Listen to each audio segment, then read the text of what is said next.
Hi YouTubers, it's Gally. What I've prepared for you here is a first 3-month survival kit, if you want to call it that. It's not really so much a kit as it is a collection of things that I've either done or I've purchased in order to make life run as smoothly as possible in the first few months of Lucia's life. The first thing probably to say is that as you guys know, if you've been watching any of my other videos, I had to have a section with Lucia, and because of this I was in hospital recovering for a few days before I was allowed to go home.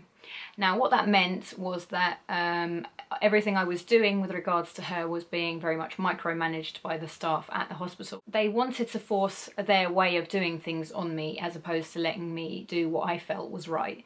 The biggest instance that I can give you as an example of that was the situation with trying to breastfeed Lucia, and basically I took my breast pump with me because I knew that I was going to be able to breastfeed as soon as and pump milk as quickly as possible, because that's what I did with Kai, and I was pretty certain that that was what was going to happen this time again because I'd been leaking a lot of milk. And basically, long story short, is that I tried to use my pump and the ladies at the hospital were like, no, don't do that, you're going to rip your nipples to shreds, blah, blah, blah. And I listened to them and I didn't do it. And then after 2 days of struggling to try and make sure that Lucia was drinking enough, I just started with my manual pump, and I did manage to start. So I suppose my message in this story is that sometimes you know best, sometimes your instinct is enough to let you know what you need to do in that situation. And I think regardless of what people are telling you, even if they are health professionals, you really must do what it is that you feel is right. Because, you know, I think the term mothers know best is there for a reason. Okay, anyway, that's enough. Basically, the story is, if you can breastfeed, do. Even if it literally is for a week, the antibodies that you will pass to your baby for having done that, even if it literally is just 1 week, are priceless. And at the end of the day, I know that there's a lot of pressure surrounding this situation. I know that some people get very anxious talking about breastfeeding. Let me tell you right here and now, I no longer breastfeed. I didn't actually give Lucia my actual boobs probably from about 2 weeks after she was born. I expressed everything. I over-expressed. I did that purposely in order to make sure that I'd have enough milk for when she went through growth spurts. So basically, yeah, that was what worked for me, and I really do recommend it if you can, even if it's just for the shortest time. Another thing I'd say is definitely monitor baby sleeping during the day. I was lucky, well, I've been lucky in a sense, I suppose, that Lucia isn't a great daytime sleeper. She's one of those babies that literally does really need dark, quiet in order to sleep successfully. But unfortunately that really does have a knock-on effect, because if your babies don't sleep well during the day, then they don't feed well during the day either, because they fall asleep on the bottle very quickly, and you end up having to do all sorts of stupid things to try and keep them awake, like tickling their feet and blowing on them and all of these things. I've been there and I've done it, I've tried everything, and really and truly the best thing to do in that situation is to make sure they're getting better sleep during the day. When I say that, I don't mean start getting into a situation where you have to get your kid in the car and drive out every day at a certain time in order to make sure that they get their sleep, because that's just ridiculous. But ultimately, having said that, if that's what you need to do and you're comfortable with doing that and you're prepared to make that sacrifice, great. But I think, in all honesty, what we must try and do is make sure that we can lead our lives in a way where our lives don't revolve around the baby's life revolves around us. I think that's the healthiest thing, because babies are very intuitive. They do feel it when we're literally doing everything to pander to them. And when I say that my baby is a baby that needs quiet and darkness when she wants to sleep, that doesn't mean that my life stops when I want to, when she needs to sleep. What it means is that I've created her nursery to be a place where she's comfortable and she knows it, she associates it with sleep, and so when she goes there, it's dark enough, it's quiet enough, and she has a nap, and then I get her back up and we carry on with the day. Obviously, that's not sustainable all the time. There are times when, you know, I have to be out and stuff like that, and I want to get on with my life and I want to go for a coffee, so, you know, I just make sure that I've got a pram where it's a black pram, so it's really dark inside when she's in the carry cot. I put a blanket over the top so that it's nice and dark for her. Other tips: do your food shopping online. I don't understand why women insist on walking around supermarkets with their kids in tow these days. Because, you know, you get the same kind of offers that you do online. You do end up spending less because you're not tempted by loads of rubbish on the shelves. You can create a list and you can shop comfortably using your list right in front of you. You can do it at any time of the day. It gets delivered to your door. And as a new mum, or as an existing mum, I really honestly think that this is probably the only way to do your food shopping. I go even further and literally plan my meals, decide what I'm going to wear, what I'm going to cook that week in advance, and make a list and then order it all ready. Next thing, get your baby used to drinking milk at room temperature. I know this sounds logical, but trust me, there are many women out there who are still trying. I shouldn't say women, should I? I should say many people, because there are some dads that also, you know, look after their kids full time. So not to be discriminatory, not to be discriminative. Wow. So self-explanatory, get your baby used to milk at room temperature. There's absolutely no problem with it. It's not cruel. If they haven't ever tried it hot, then they don't know what they're missing. And if you do it from the beginning, then it's easy to carry on like that.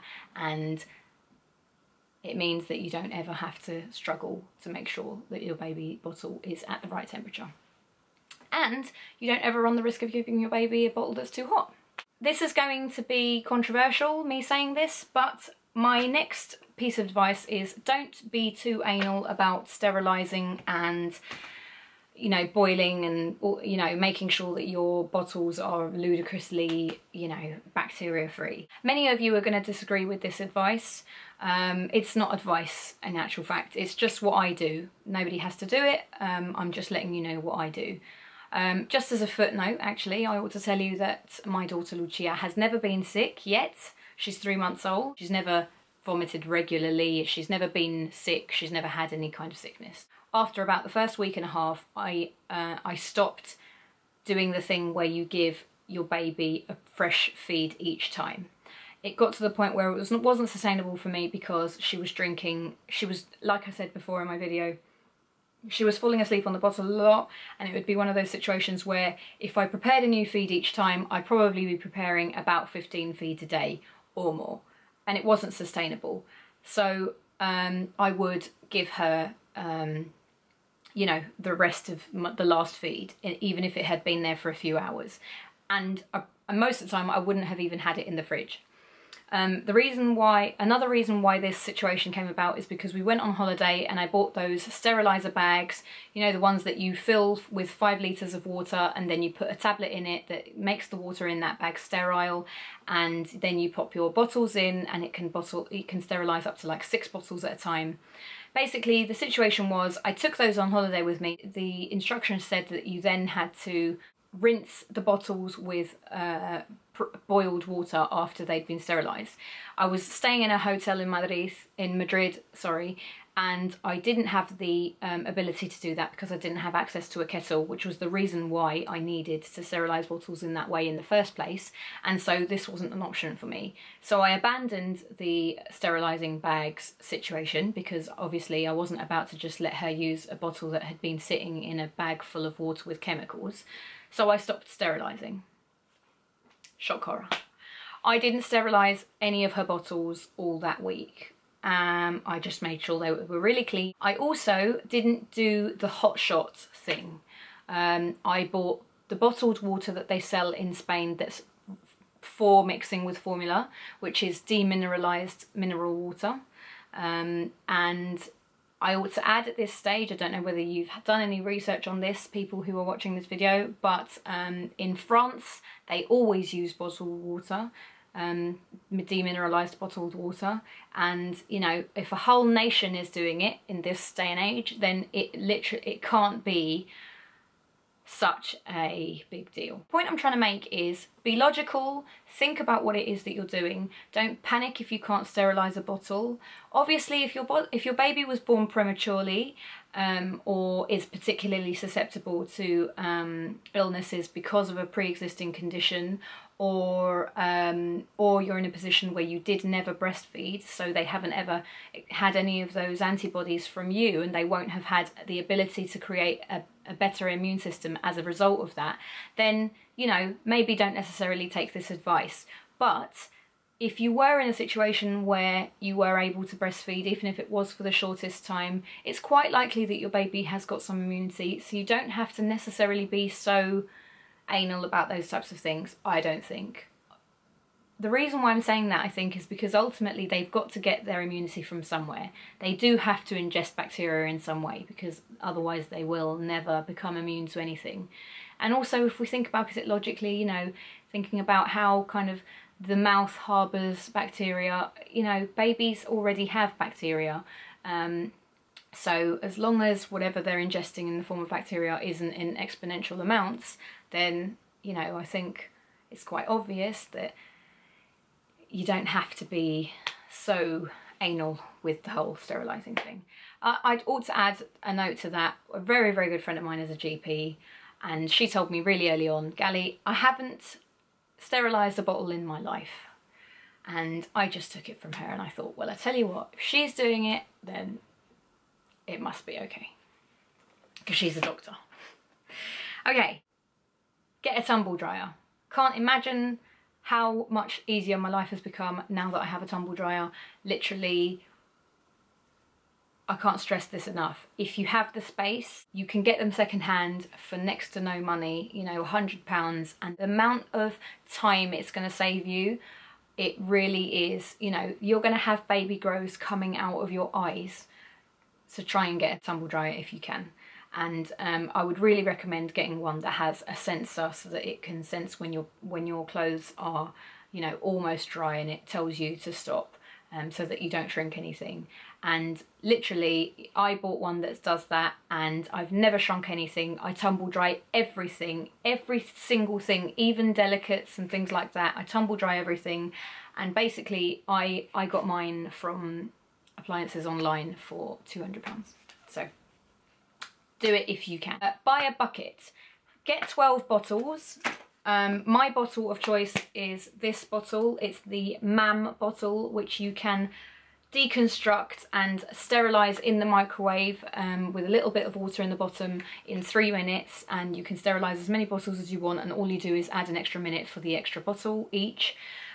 These bottles are exceptional. They are very good for colic, because they have air vents in the bottom here, and because of the fact that you can deconstruct them, they're also really, really easy to wash. What I do is I have a bucket and I fill it with ludicrously hot water and fairy liquid, deconstruct all of the bottles, put it in there. I have 12 bottles so that I can be soaking 6 bottles in one go, and I leave it for the whole day, and by the time I go to sterilise them the next day or use them the next day, they will be ready and clean, and I don't even have to spend time brushing them or anything like that, because the really, really hot water and the fairy liquid will have done their job. And as long as you rinse them 3 or 4 times, literally that is all that you need to do. And the amount of work that takes away from your life, just doing that, is I mean, it's easily half an hour of your day, and half an hour of your day when you have a newborn baby is a long time. So I recommend this system. I've tried Avent, I've tried Tommy Tippy, I've tried Dr. Brown's, I've tried Mothercare's own brand, I've tried a lot of bottles, and this is my bottle of choice. The teat is awesome, super comfy for babies. I recommend having these, or whatever brand of formula it is that you use, a few of these with you at all times. I have to go everywhere in my car because I don't live particularly close to anything, so I keep a few of these in my boots ready just in case. In addition to this, normally when I go out I also take one of those powder dispensers that's got 3 compartments in it and have, you know, pre-measured formula in there. So this is literally just an insurance policy in case I'm stranded somewhere and I need to feed my baby and I don't have, you know, milk with me. I can't tell you how many times doing this has got me out of a really, really sticky situation, because you just never know when things like that are going to happen. And also, you know, get a few nappies and a spare pack of baby wipes and put those in your car as well, if that's how you get about places, because it will come in handy one day, trust me. Also, I use this. This is Infocol. So basically, I can't stress enough how much using this helps me. I've used this one and I've used the Dentinox colic drops as well.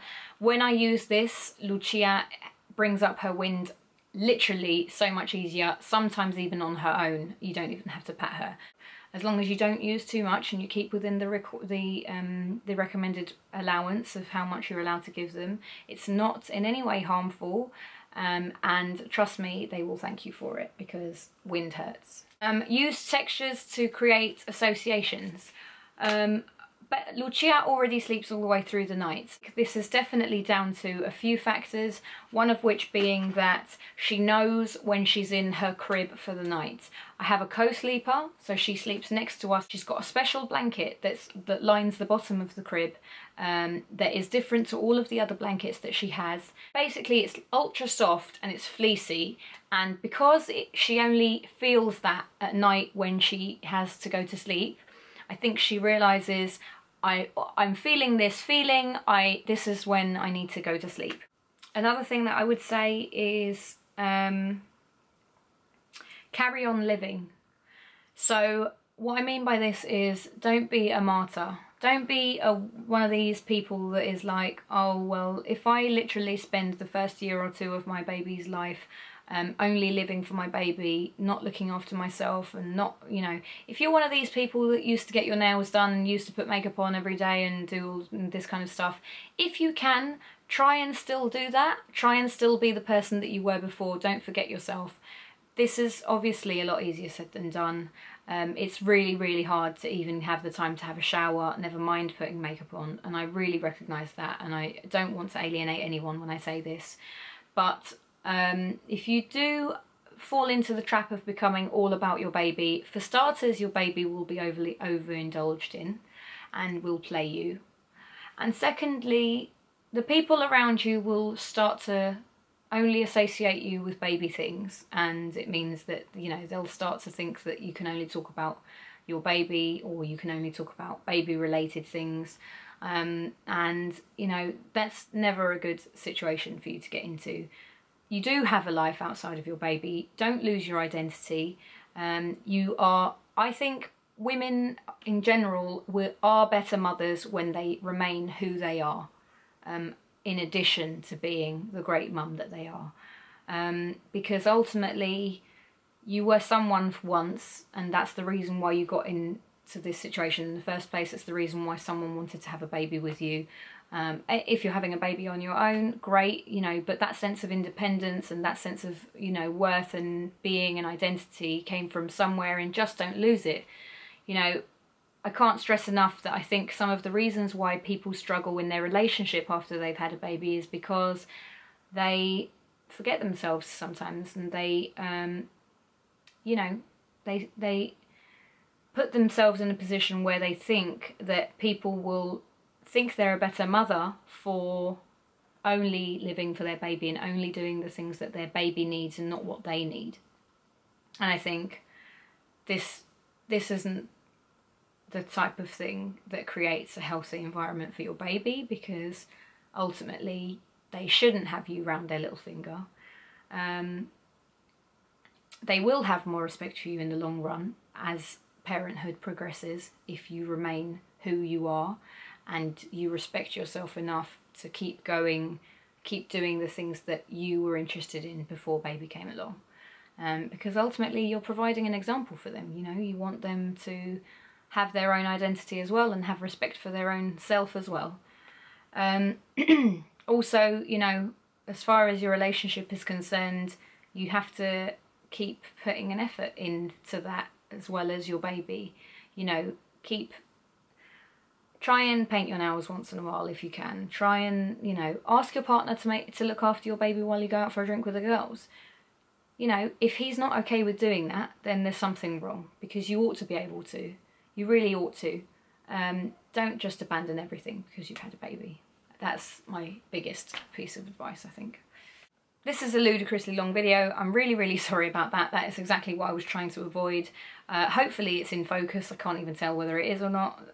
I should really have checked that before I started filming for about 25 minutes like a total douchebag. But anyway, I hope that you've enjoyed my video. It literally is just to help. You know, I'm not imparting my advice in any kind of judgmental way or any kind of way where I'm trying to say to you that this is how you must do things. I'm just telling you what works for me, and you know, my children are happy. My 3-month-old has been sleeping through the night ever since she was about 9 or 10 weeks. So you know, I think there's some method in this madness, and I really hope that this was enjoyable for you guys to watch. Really sorry it's so long, and I will see you in my next video. See you later.